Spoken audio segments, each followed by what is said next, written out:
Video में आज हम विंडोज़ के कुछ इंपॉर्टेंट फीचर्स पढ़ेंगे यानी विंडोज़ माइक्रोसॉफ्ट विंडोज़ जो कि हम अपनी डेली लाइफ में अपने कंप्यूटर्स में इस्तेमाल करते हैं। माइक्रोसॉफ्ट विंडोज़ जो कि माइक्रोसॉफ्ट की तरफ से लॉन्च किया गया एक ऐसा ऑपरेटिंग सिस्टम है जो कि कंप्लीट ऑपरेटिंग सिस्टम है जिसके अंदर तमाम फीचर्स मौजूद हैं। वो तमाम फीचर्स जो कि कंप्यूटर के जनरल ऑपरेशंस करने के लिए ज़रूरी होते हैं, ये तमाम ऑपरेशंस के अंदर तमाम फीचर्स इसके अंदर मौजूद हैं। ऑपरेटिंग सिस्टम जैसा कि हम जानते हैं कि ये क्या है। ये दरअसल एक सॉफ्टवेयर है, एक ऐसा सॉफ्टवेयर जो क्या करता है कि कंप्यूटर के जो हार्डवेयर रिसोर्सेज हैं उन्हें मैनेज करता है और ताकि उन्हें सही तरह से यूटिलाइज किया जा सके। जैसे कि हमारे पास डिफरेंट हार्डवेयर रिसोर्सेज होते हैं, जैसे कि central processing unit, CPU, random access memory. तो ये ऑपरेटिंग सिस्टम की इंट्रोडक्शन की वीडियो में हम इसे डिटेल में जान चुके हैं। इसके अंदर हम ये देखेंगे कि जो विंडोज़ हम इस्तेमाल करते हैं उसके अंदर क्या क्या फीचर्स हैं। विंडोज़ जैसे ही आप अपना कंप्यूटर ऑन करते हैं तो आपके सामने विंडोज़ की स्क्रीन आ जाती है और उस विंडोज़ की जो स्क्रीन है उसके अंदर ये कुछ जनरल फीचर्स हैं जो कि हर विंडोज़ में मौजूद होते हैं। तो ये कुछ जनरल फीचर्स हैं जो किसी भी ऑपरेटिंग सिस्टम का हिस्सा होते हैं।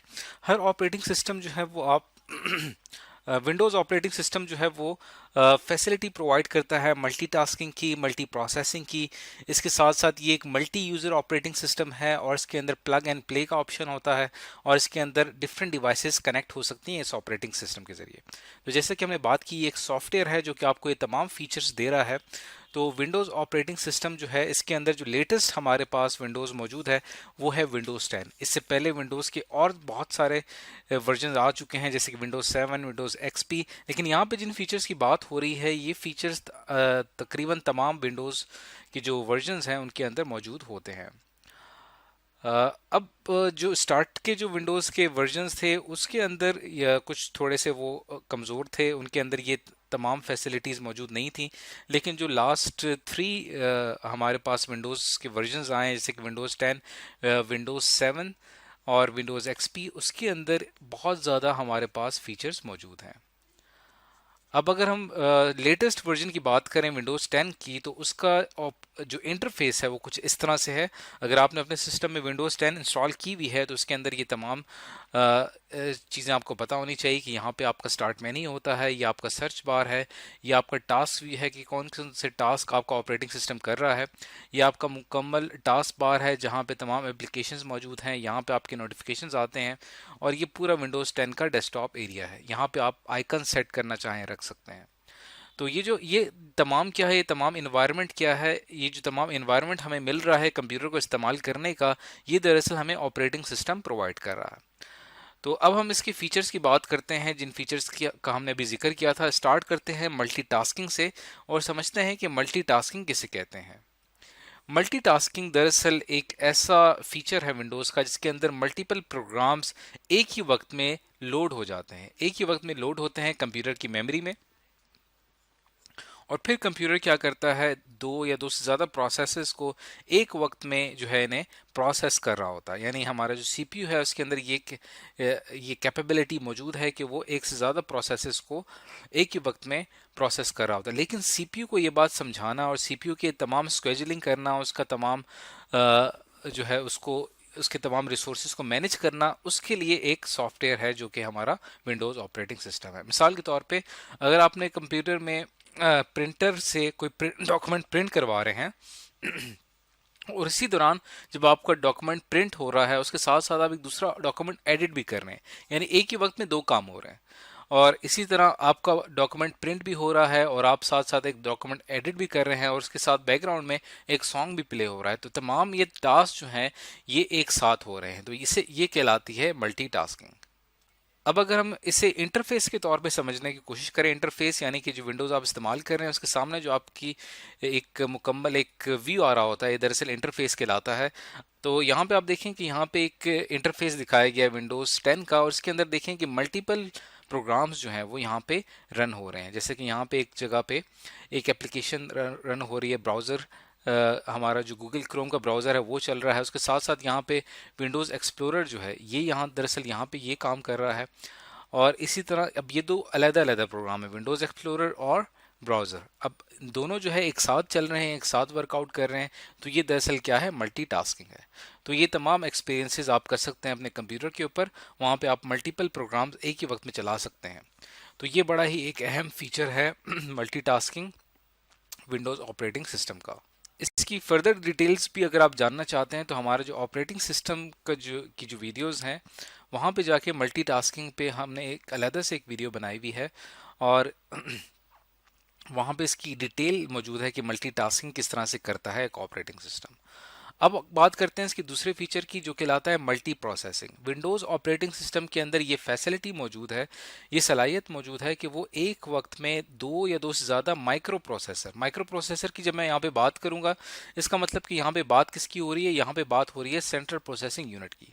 नॉर्मली हमारे कंप्यूटर में एक सेंट्रल प्रोसेसिंग यूनिट होता है, लेकिन जो एडवांस सिस्टम्स होते हैं वहाँ पे हमारे पास मल्टीपल माइक्रो प्रोसेसर यानी दो से ज़्यादा सीपीयूज होते हैं। अब इन दोनों को मैनेज करने के लिए हमें ऑपरेटिंग सिस्टम की ज़रूरत होती है। तो विंडोज़ ऑपरेटिंग सिस्टम के अंदर ये सलाहियत मौजूद है कि वो एक ही वक्त में मल्टीपल सीपीयूज जो हैं उनको मैनेज कर सकता है। ये दरअसल कहलाती है मल्टी प्रोसेसिंग।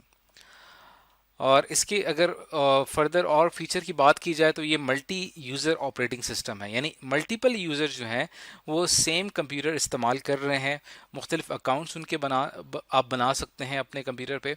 इसके अलावा विंडोज़ ऑपरेटिंग सिस्टम में जो नेटवर्किंग की फैसिलिटी है, तो आप एक कंप्यूटर के रिसोर्सेज जो हैं वो एक ही वक्त में मल्टीपल यूजर्स उस सिस्टम से कनेक्ट होके उसे इस्तेमाल कर सकते हैं। यहाँ पे एक कॉन्सेप्ट आता है क्लाइंट सर्वर नेटवर्क का। अब हमारा जो क्लाइंट सर्वर नेटवर्क है, अब हमारा जो सर्वर कंप्यूटर है, यहाँ पे हमने अपना जो ऑपरेटिंग सिस्टम है इंस्टॉल किया हुआ है विंडोज़ का। तो इस ऑपरेटिंग सिस्टम से तमाम डिफरेंट क्लाइंट जो हैं वो कनेक्टेड हैं और एक ही वक्त में इसके रिसोर्सेज का इस्तेमाल कर रहे हैं। तो ये तमाम मैनेजमेंट जो हो रही है, ये तमाम इस ऑपरेटिंग सिस्टम की वजह से हो रही है। और इसी तरह मल्टीपल यूज़र्स की बात की जाए तो हमारा जो ऑपरेटिंग सिस्टम है वो हमें मल्टीपल यूज़र्स कनेक्ट करने का ऑप्शन देता है। यहाँ से हम डिफरेंट अकाउंट्स मैनेज कर सकते हैं, डिफरेंट अकाउंट्स क्रिएट कर सकते हैं, उन्हें एक अलग पासवर्ड असाइन किया जा सकता है इस ऑपरेटिंग सिस्टम के ज़रिए। तो इस वजह से कोई भी यूज़र, मुख्तलिफ यूज़र जो हैं वो एक ही कंप्यूटर का इस्तेमाल कर सकते हैं, और उनकी जो सेटिंग्स होंगी अपने अकाउंट के हिसाब से वो अपने अकाउंट के मुताबिक उसे सेट कर सकते हैं।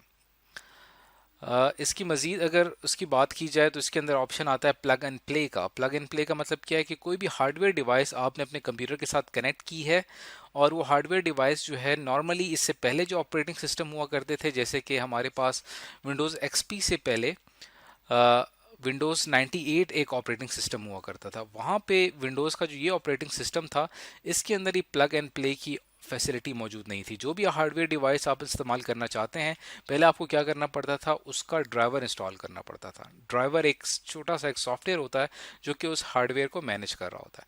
लेकिन हमारे पास जो एडवांस वर्जन आते गए विंडोज़ के, उनके अंदर ये कैपेबिलिटी ये है कि अगर आप अपने कंप्यूटर से माउस कनेक्ट करते हैं, कीबोर्ड कनेक्ट करते हैं, तो ऑटोमेटिकली उसके ड्राइवर जो है वो इंस्टॉल कर लेता है। या तो ड्राइवर्स ऑपरेटिंग सिस्टम के अंदर बिल्ट इन मौजूद होते हैं, या फिर वो अगर इंटरनेट के साथ कनेक्टेड हो तो वो इंटरनेट के साथ ऑटोमेटिकली डाउनलोड कर लेता है।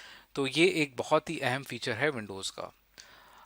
और आखिर में एक फ़ीचर की बात करेंगे हैं, वो है नेटवर्किंग का ऑप्शन। हमारा ऑपरेटिंग सिस्टम जो है हमारे एक कंप्यूटर को पूरे नेटवर्क में कनेक्ट कर रहा होता है, तो उसके अंदर हमारी जो नेटवर्किंग है, इस नेटवर्किंग के अंदर चूँकि ये हम नेटवर्किंग के चैप्टर में पढ़ चुके हैं कि ये open system interconnection OSI model के ऊपर हमारे नेटवर्क्स जो हैं वो डिज़ाइन किए जाते हैं। अब ओपन सिस्टम इंटरकनेक्शन जो है, जिसको हम OSI कहते हैं, ये वो एक लेयर्ड आर्किटेक्चर है जिसके अंदर डिफरेंट लेयर्स होती हैं, जिसमें मुख्तलिफ डिवाइसेस आपस में कनेक्ट होती हैं।